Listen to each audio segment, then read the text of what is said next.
Hello, this is Nat Sutton, Buffkin Baker in New York. Thank you so much for joining us today.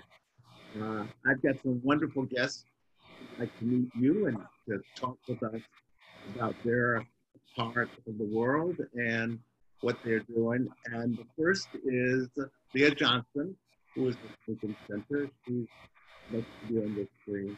And at the bottom is our little bundle of joy, Hope Boykin. Okay? Let me tell you what today is about. We've been talking about COVID-19. What we really want to do is to talk a little bit about how it has affected the art and culture world. And it really has to a certain extent. But like all artists and all people in the creative arts especially, they learn to make do with what they've got, but they also learn to get beyond it. For example, uh, Hope is a dancer. She has to dance. She cannot just sit at home and wait for COVID to be over. Her body won't permit that. And Leah, who runs marketing and communications for Lincoln Center, has to think about how you get revenue still coming in that company. How you think she has to think about the people who we don't see every night putting clothes on. And she has to think about the public at large. That's a whole public that she has to think about. So her responsibility is broad. Her responsibility is one that I appreciate as a communications person. And for Hope, Hope has been a dancer since she was 4 years old. And it seems like she came out dancing. But the important thing for Hope is that she really, through all of her schooling, studied dance and made people in North Carolina, we come from the same hometown, know that she was a little dancer. Um, and Leah and I were in the same profession.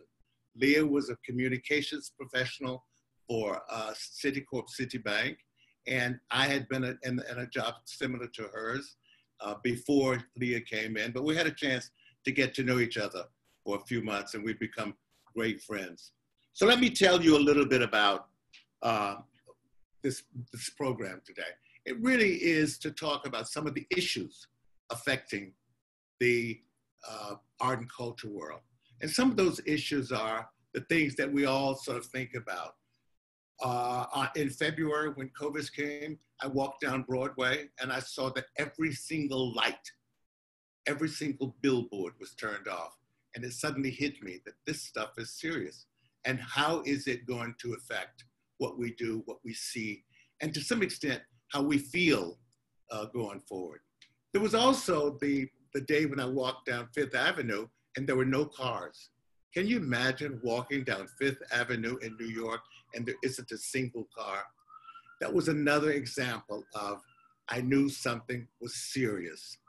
So taking all of this seriousness into perspective, we decided today to talk about COVID-19 and how it has affected art and culture. So let me introduce Leah Johnson. And let me tell you, I have to read this and I have to put on these glasses because I can't see. Leah Johnson is a graduate of Harvard University. She has a degree in psychology.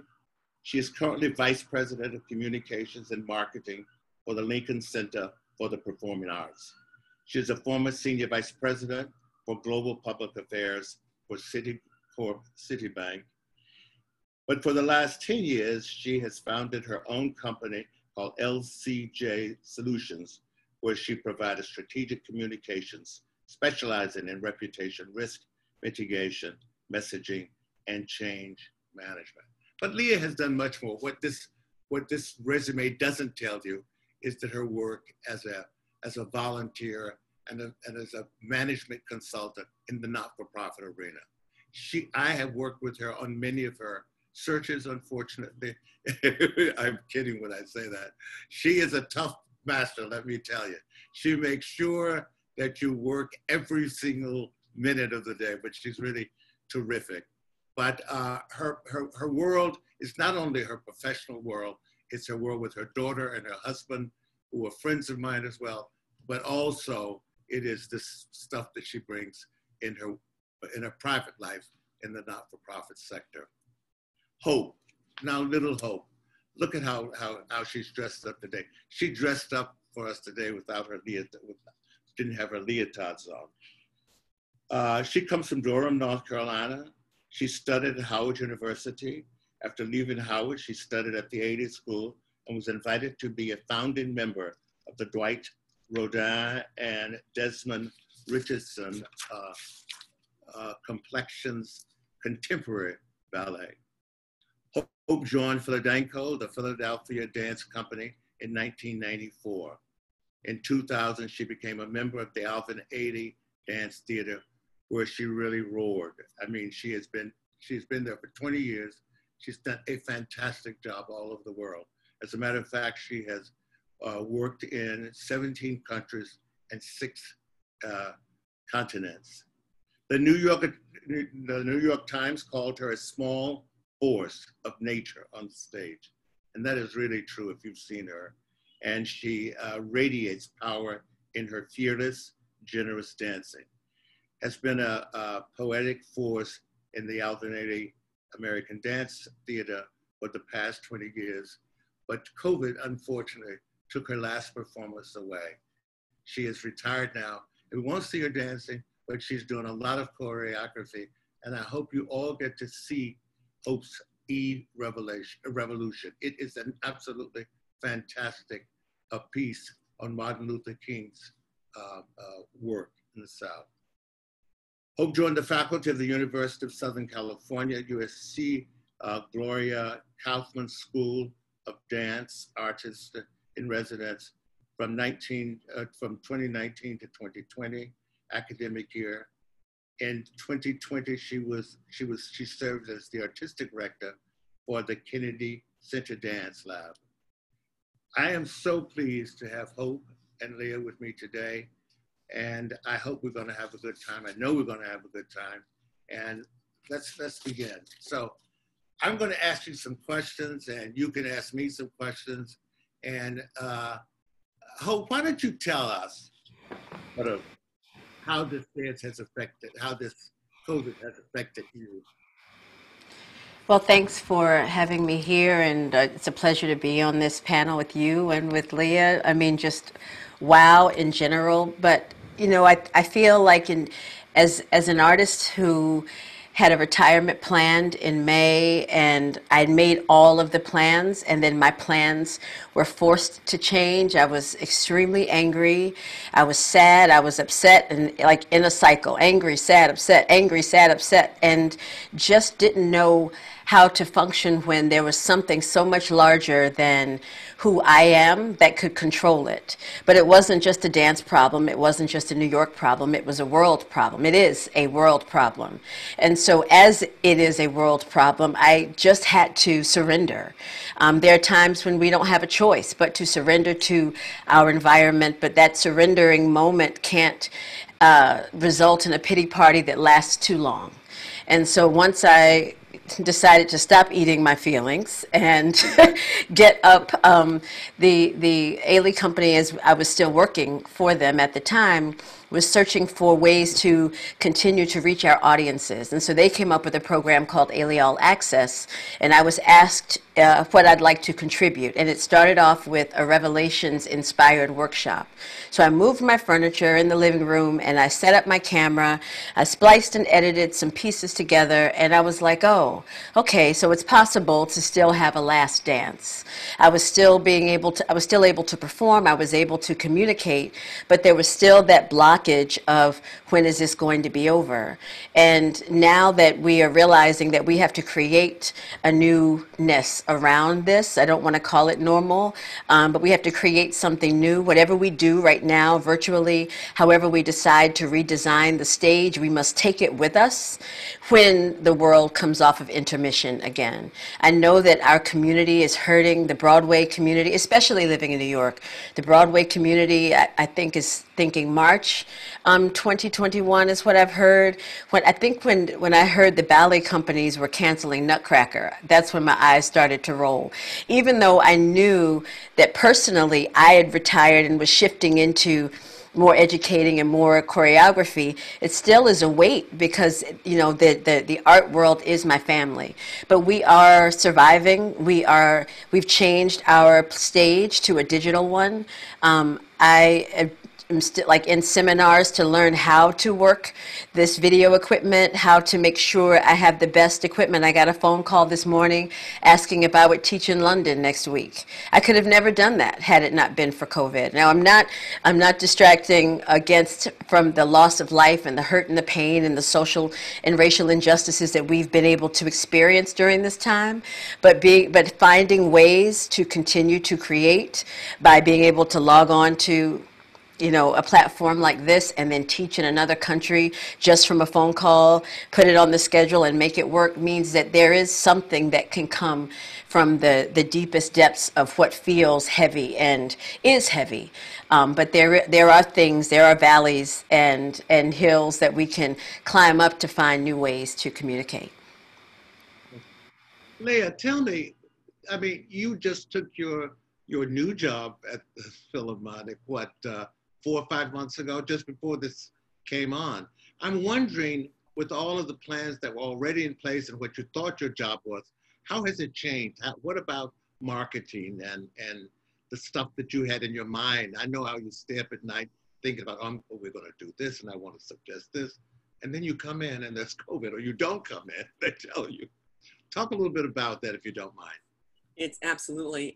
When I started, you know, we were thinking about these issues very, very much, right? We were thinking about how do we reach different audiences? We were thinking about how do we use technology in new and different ways?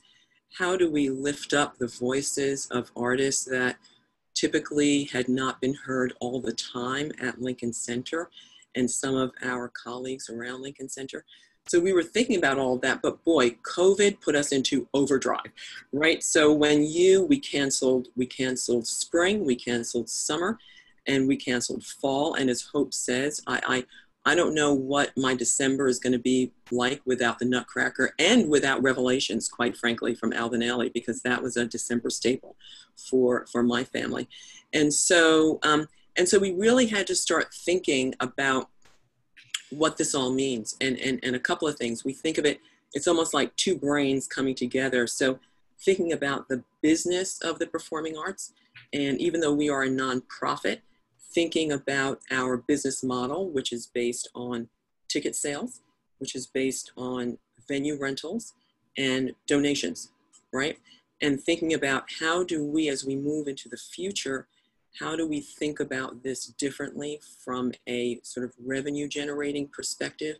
And also, how can we use technology, which we were forced to get online, as Hope said, you know, so we went from live performances to Lincoln Center at home in about a week, right? So we like to say internally that we became the Netflix of the performing arts in about a week.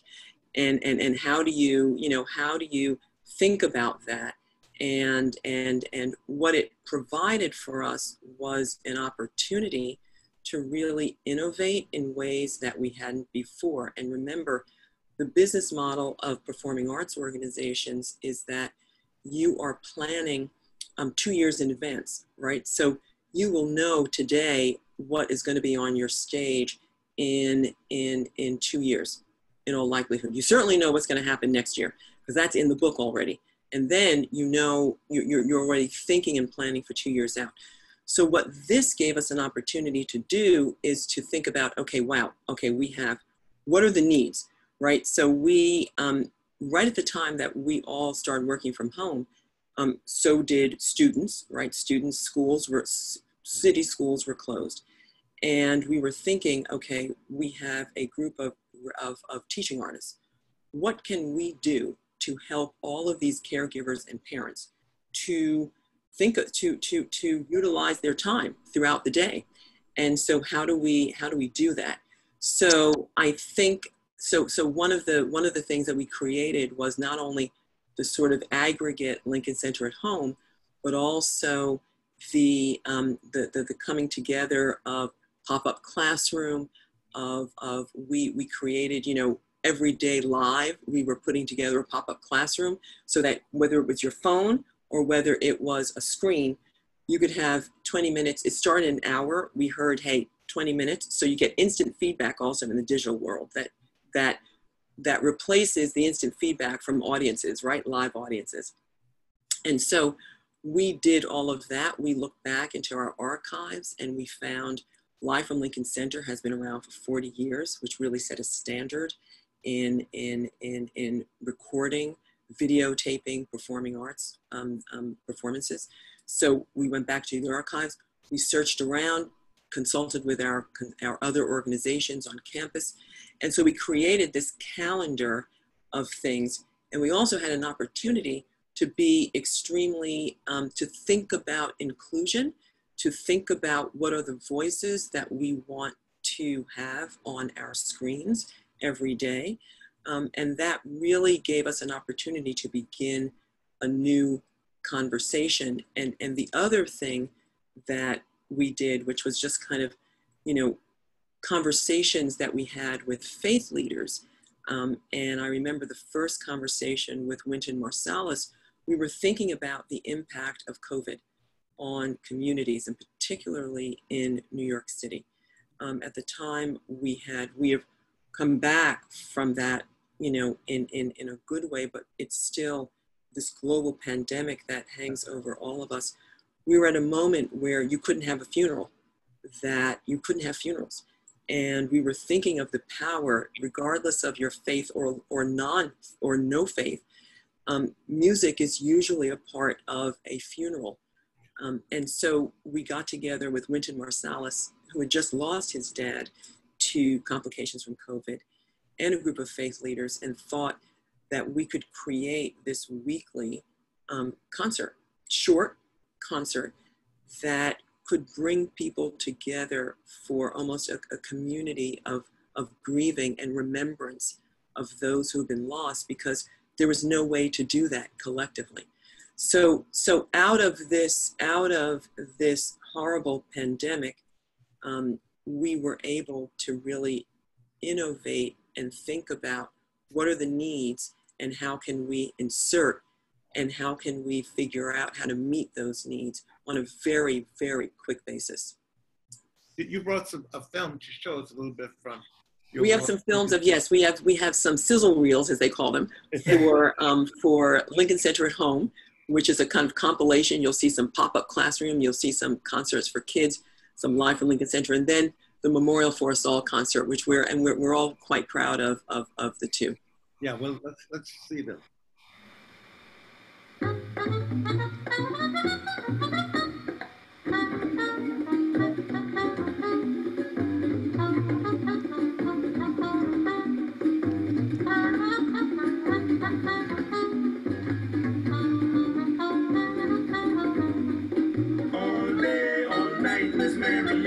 Stage is where all of the action takes place. Strings on a banjo can tie a boat. Water from the ocean can sail a boat.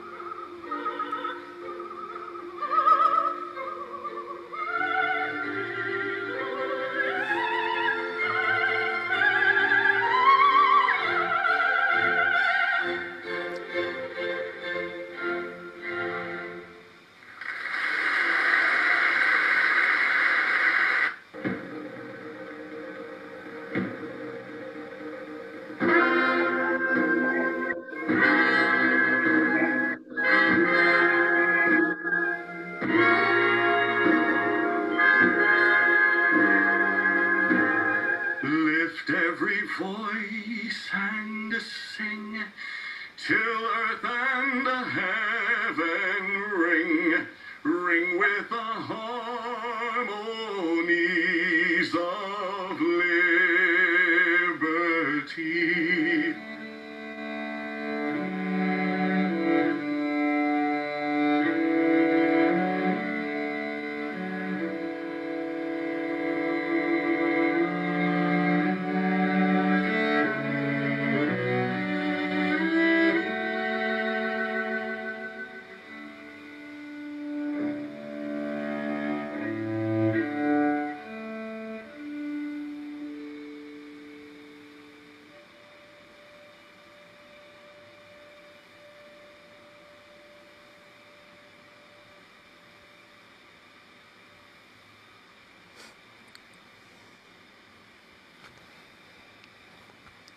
You're on mute, Nat, I think.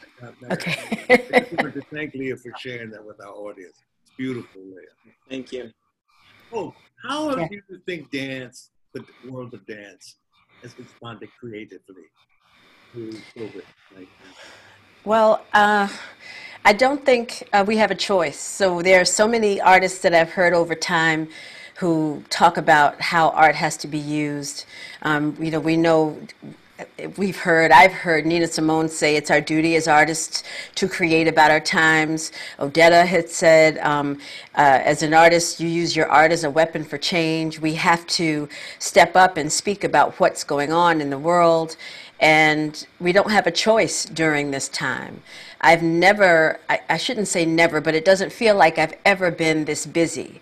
Because I'm open enough to this virtual land, and I'm reaching out, I'm using activities that I have in my mind that maybe I didn't anticipate sharing, using my writing, my words, all of these things that are laying a different kind of foundation for whatever the future is going to be. And so I think that everyone is having to adapt. We are adaptive people, individuals. This is what we do. It gets cold. It's not just the coat, but how we form our bodies to protect ourselves. When we're reaching for something, there's a longing, and we're reaching for communication. And actually, Nat and Leah, if you don't mind, there's a comment in the chat from Rod Thorne, and it says, "My daughter's a rising senior at Manhattan School of Music and Conservatory." And then later he says, "How can she learn in a performing arts discipline that requires interaction with other people? How can she adequately learn it online?" And the adequately part will be what comes once things come open.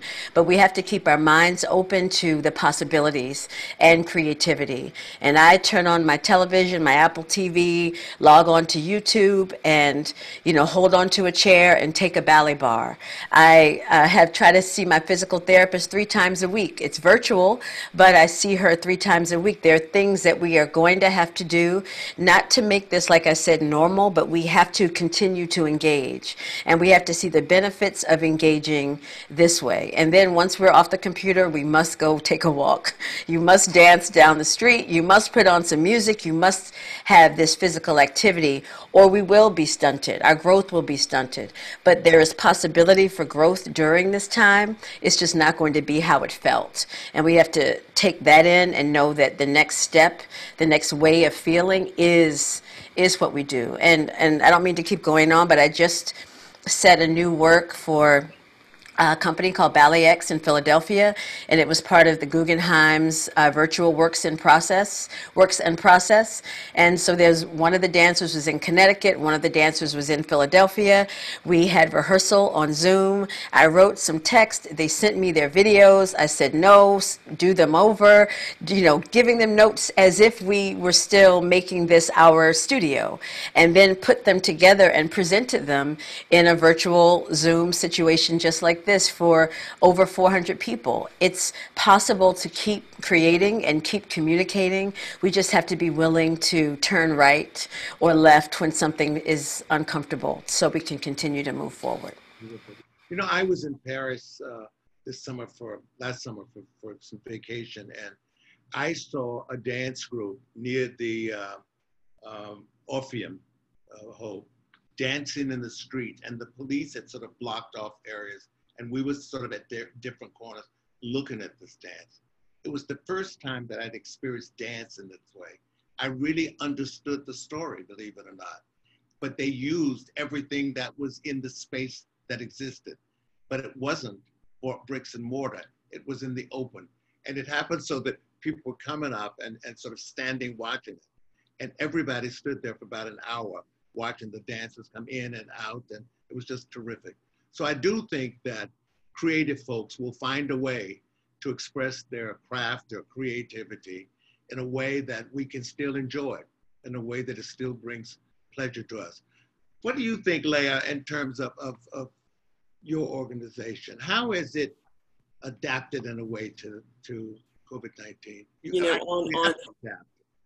On what just to sort of riff off a little bit of what Hope was saying, there's Lincoln Center had been offering what they used to call summer forum, every summer. And it was really where they brought together teaching artists really from around the world and had a lot of enrichment activities and so forth. And it was really terrific, lots of conversations and so forth. And this year, because of COVID, they've changed it, right? So it's now renamed, Hope is participating. It's now renamed Activate. And because of this world that we're in, we're able to host people from around the world, but not just 300 people, right? We're able to host thousands of people. We're able to create this as a year-long learning activity and sharing activity.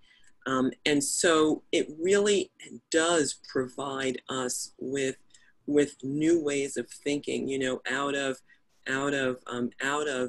crisis. There's always, you know, we always say, if you don't use a good crisis, right, to make change, then you've lost it. I mean, and no one is diminishing.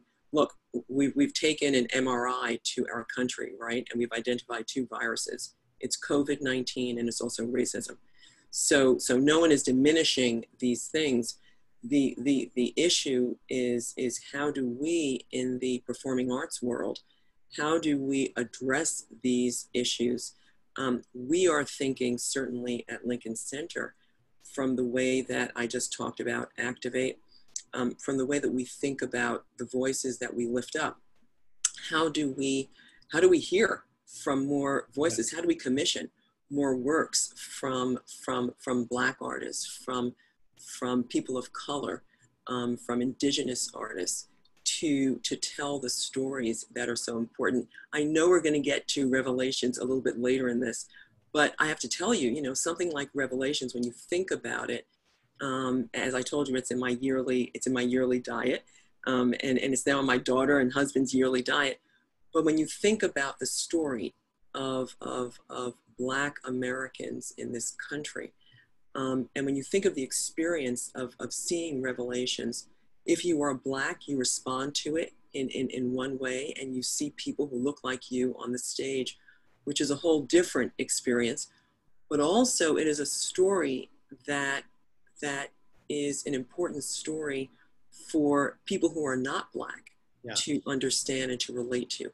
That is the role of the arts in our society, right? To bring people together, to really begin to understand one another through this amazing thing that we call art, right? Through this beauty, through the spoken word, through film, through all of these different things. So it has given us an opportunity to really think about how do we use art as part of really civic engagement. How do we think about art in a way that that leads to empathy, people understanding one another, which certainly hopefully leads to justice. So those are the things that we are thinking about. And I have to tell you, when we are, you know, as we are, Henry Timms is our CEO, and as we've been thinking about the strategy going forward, we started working on it pre-COVID and just sort of got it ratified by the board post-COVID.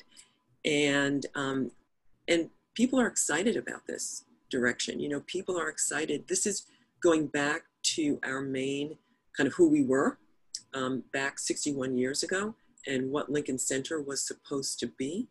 And we are really thinking of how to build on that, how to have a reckoning with a lot of stories that, you know, we're on 16 acres of land that was part of an urban renewal program. We are, which in those days, you know, displaced a ton of people. And personal note, realized through Ancestry.com that my own grandmother lived on San Juan Hill. And I had no idea. I called my sister and I said, did you know that our grandmother lived like right near Lincoln Center? And I had no idea what the community was. And it was an entire community of Black and brown people who were displaced. We feel it is important for us to commission artists to help us to reckon with that story and tell that story. So that's the kind of, those are the sorts of things that we are thinking about. Let me ask both of you this. and think about it, because I think it's an important part of this discussion. How do you think COVID-19 will impact and affect us as a society, a world really, uh, 10 years down the road? Have you given thought to that? Have you had any discussions, Hope, with Dan Well, about how yeah. to plan? You know, I feel the first thing a friend of mine and I were discussing is that COVID has leveled the playing field. There's no room for, a parent to tell their child back in the day because the child is going through it, the teenager is going through it, the parents are going through it. Everyone has their own experience, and no one has to remind you what it felt like for now. But it will, at some point, be the thing that happened in 2020. It will be, do you remember COVID of 2020 or the pandemic? It will turn into that. And then we'll be able to look back and see what was created during that time. We'll be able to look back and see the things that were horrible. The whole world, George Floyd was not the first black man that was killed selflessly, in front of a camera, but he was the one that everyone saw because the world was on pause. And so that will always be tied to this time. And we will hopefully look back on it and see what we've learned. Someone asked me if I thought, very political questions that I don't usually like to discuss in interviews. But what I heard, what I ended up saying was that right now we're dealing with a lot of melodies of hatred. We're dealing with a lot of sounds and earworms of disgust and why do you do this and why you don't have a right to do that. And then I said I would love to be able to have some melodies of love, some melodies of forgiveness, some melodies that are seeping through our ears, and then we can in turn look back at that and have both of those be a part of the world that we're living in. Leah. And I would say I think it's an opportunity, actually. I think in 10 years, we will, very much as you said, Hope, I think that we will be looking back and seeing, wow, what kind of art was created? Because this is a moment of when people will have so many stories to tell in so many different ways. And I think that this pandemic will really foster an entire new body of artistic work that will be pretty amazing. I will tell you the other thing that I think will happen when I think about just the sort of business of performing arts in our city. We have this summer, it is clear to us that, and I don't have the stats right offhand, but the tourism industry has been huge in our city, and particularly for a place like Lincoln Center. What this pandemic has really made us think hard about, and I sit on the Mayor's Advisory Council for Arts, Tourism, and Culture, is the hyper-local experience, right? And how we think about New York City as a place that we should embrace, that we want people in our city to imbibe in and understand and be a part of what we are creating. And so that leads to a whole set of things that we are thinking about. But I think this has forced us to recognize, because we don't know the future of COVID, right? We don't know where we're going to be sitting next year this time. We don't know if we're still going to be online. We know that we'll preserve some of our online. We know that we all understand that technology is actually more important than we thought it was in the live performing arts. So we know those things. I think we also have to figure out how to double down, at least a place like Lincoln Center, on New York City, and make sure that we are woven into the fabric of this city in a way that we have not been thinking of before. If I could just come back and add to, you've reminded me, as we all got to celebrate Hamilton. I never had Disney Plus, you know, so I have 1 month subscription. That's my plan. I open up this thing and I see, oh, okay, so I'm going to watch it for $6.99 for the month. And I'm thinking, wow, this isn't just an archival piece of video footage for the purposes of putting it in the library and being reminded that this was, you know, a thing, that Hamilton was no, this was filmed on the stage as a theater, a piece of art. And this is the art that's saving us. So now virtually we have to, just like with Lincoln Center and Lincoln Center at the movies, because I am a part of the Alvin Ailey performance at Lincoln Center at the movies. That was filmed for viewing, but it was so that people who didn't get a chance to come to the theater could have a theater experience. And when those things are done well, the art continues to thrive. We can't go to basketball games. I love sports. I'm from North Carolina. You know, go Duke, go UNC. So I'm not even trying to pick one. I love it, but we're not seeing those games. We're not watching football. But the art is what is bringing us through these documentaries on people. I was watching Lorraine Hansberry just the other day. Like, this is what is keeping us fueled. And so people now need to open their eyes and realize, like you said, invest in the art, because the art reminds you of what's happened before, and the art will continue to bring us forward. Oh, but I think that I have to remind you, there is UNC and there is Duke. I'm a fan. When Duke is not playing UNC, I'm a Duke fan, and then when they're not playing UNC, I'm a UNC fan. No, I am split right down the middle, well, a little bit more Duke than UNC. I think, why don't you talk a little bit about how you came to the realization that you wanted to do something about Martin Luther King, what you title I think it's a masterpiece in a way, and I think that this will continue to receive rave reviews all around the world. I saw it in Europe, and it was absolutely amazing to see the audience stand up and applaud. Talk a little about that, if you don't mind. It's called E-Revolution. I'm on mute. Yes. So my piece, the title is a lowercase r with a dash and a big E, capital E for evolution. Revolution Dream. A lot of people like to call it our evolution dream, which they turn it into our evolution dream. Whatever you want to call it is fine with me. But the piece was inspired by sermons and speeches of Dr. King, and I loved so much. I've always been a writer, and I'm saying that very proudly now. I've always been a writer. I just haven't always told everyone that I was writing. And in this work, with all of the rules and regulations, there were not things that I could use very specifically of Dr. King. So how was I going to incorporate his idea with this movement that I feel like needed to be within the cadence of his work? The cadence of his life, the way he lived it.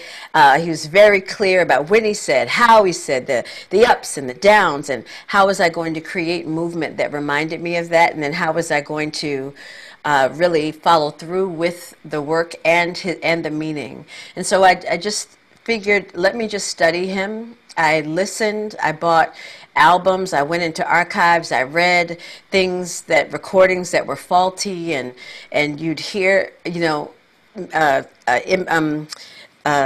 excerpts or what maybe seemed like I Have a Dream, but it was in Detroit before the March on Washington. Just so much history, and then finding out that Dr. King was such a scholar. Now I knew he was, but you know, without YouTube, you go to these different cities around the world, around our country, and you're honing your speeches, you're honing your sermons, and they're becoming more and more real and gritty. And so how was I going to put that on stage?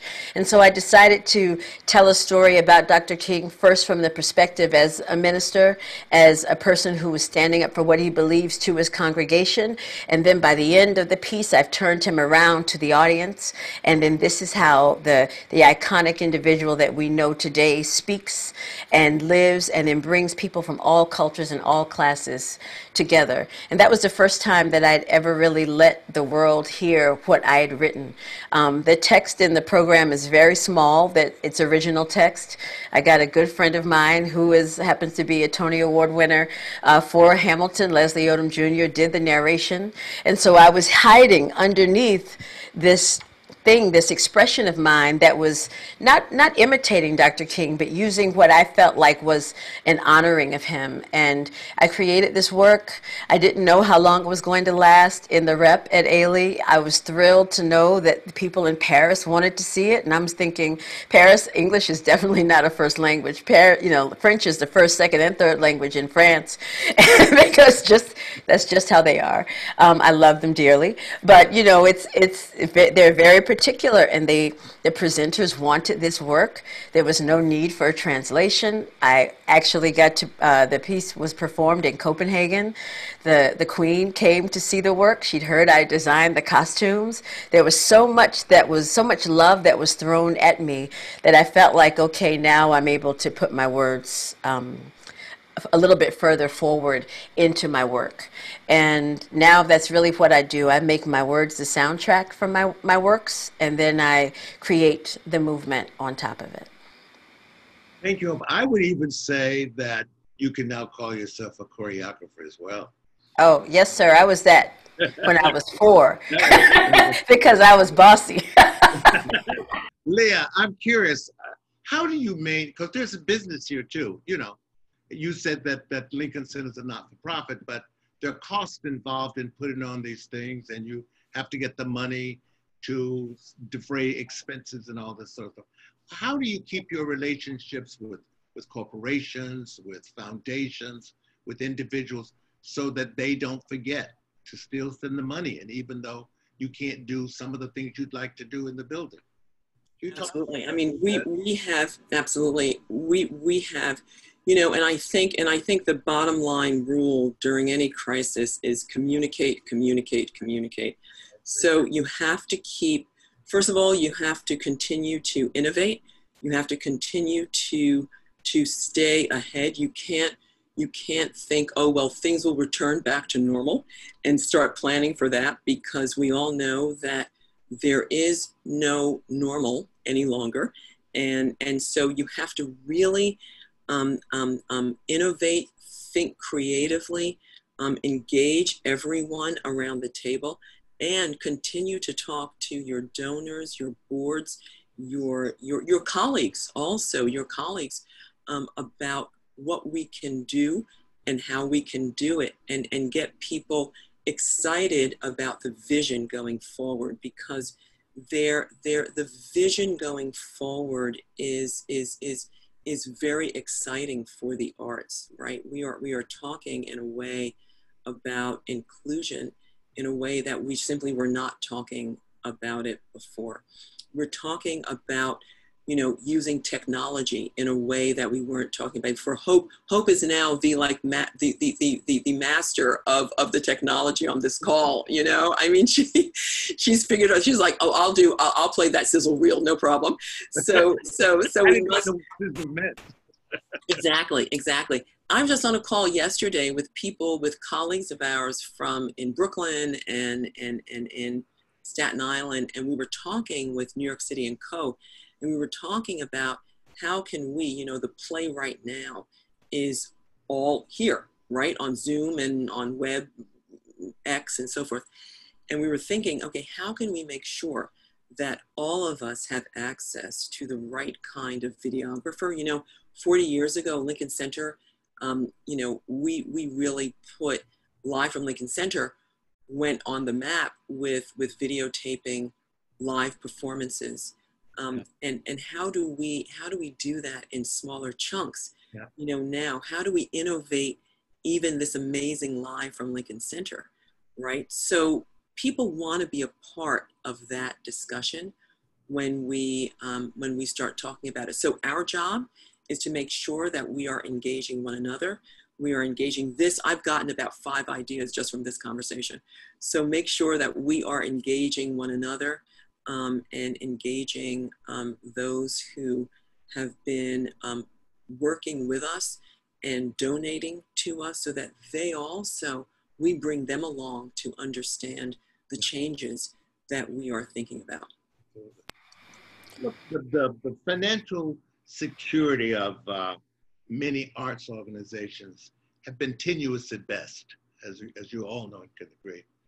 What do you think will happen going forth now that COVID is here, and you know, where do you think this will be in a few years? For example, 2 years down the road, not far, just take it 2 years down the road.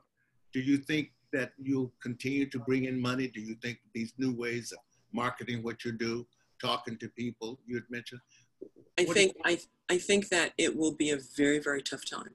I think it'll be a very, very tough time. And I do think that what we as Lincoln Center, so we sit at, you know, we were the first sort of performing arts center to be built in this country, right? So we have 11 of us, 11 different organizations on one 16+ acre campus.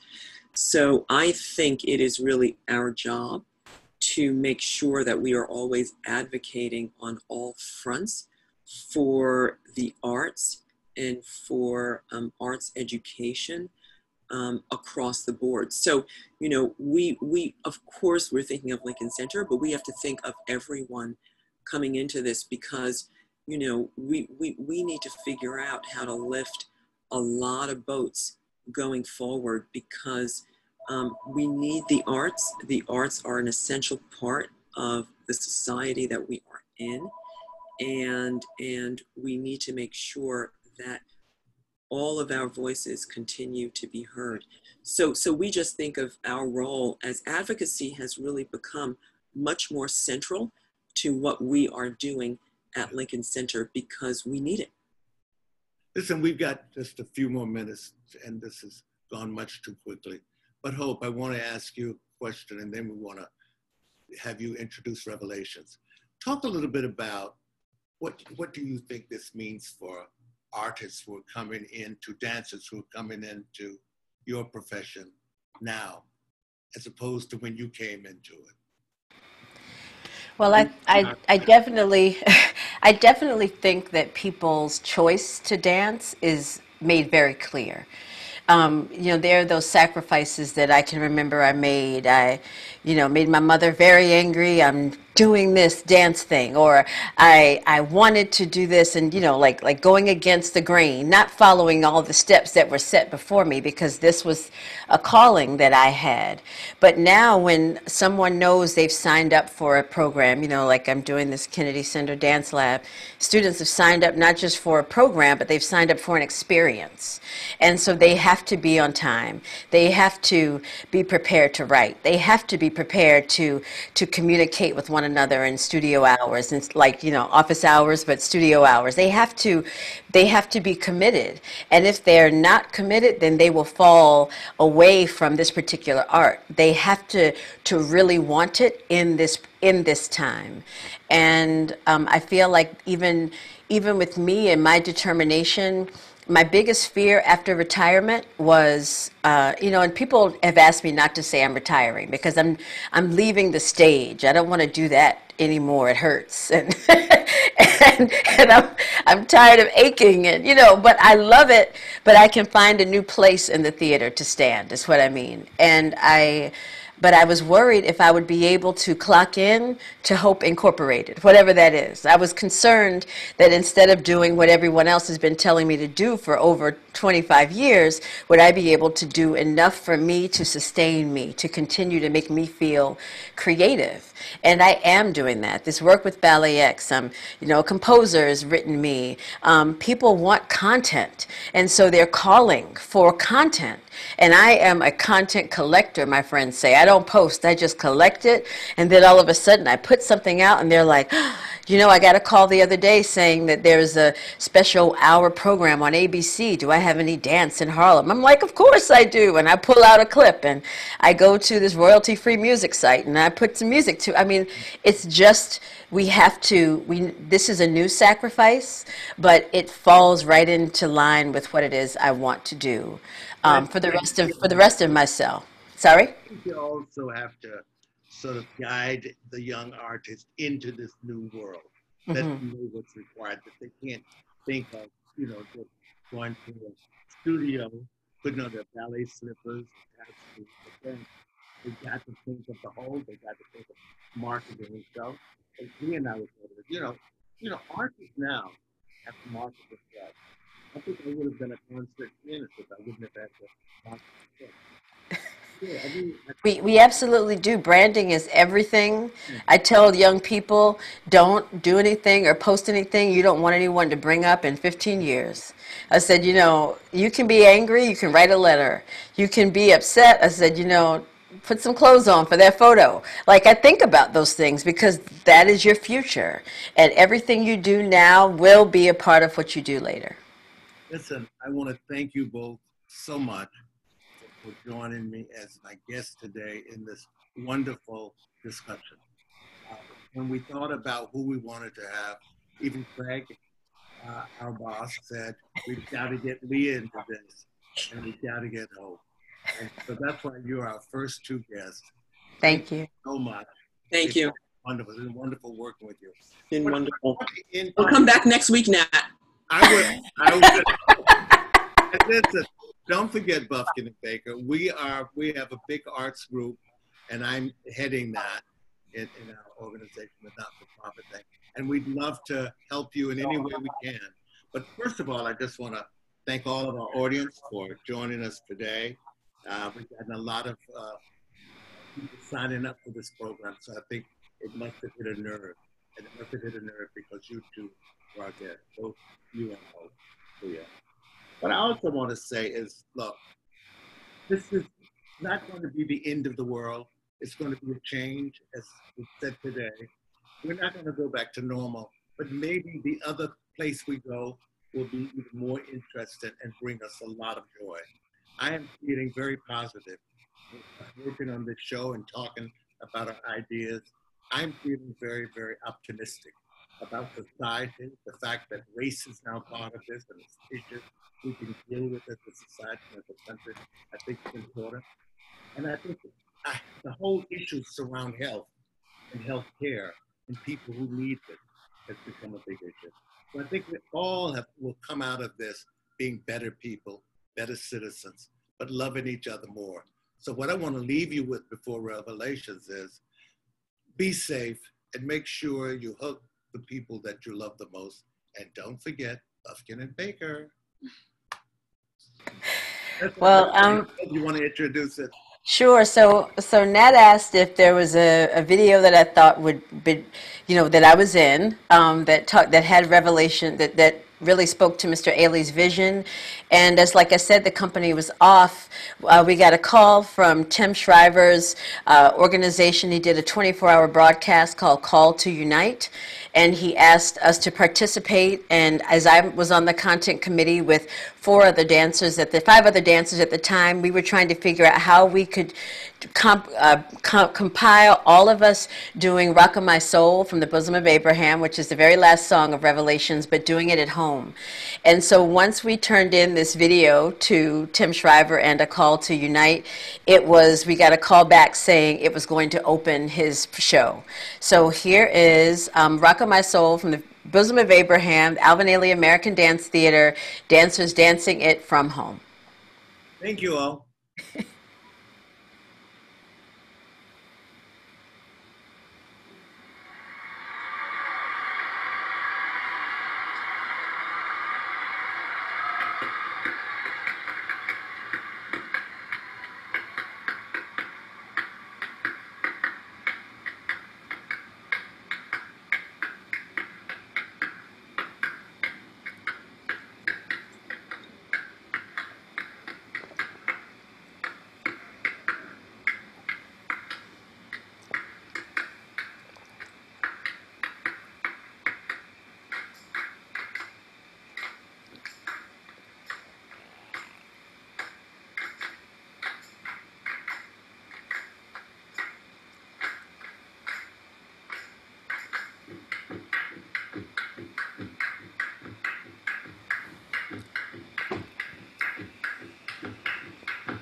So, Nat, I forgot to say, I can't go without saying that Danica Paulus, who was a dancer with the company, she's also newly retired, edited all of that footage. So the dancers sent in their recordings and she put it together. So we really are the future, all of it.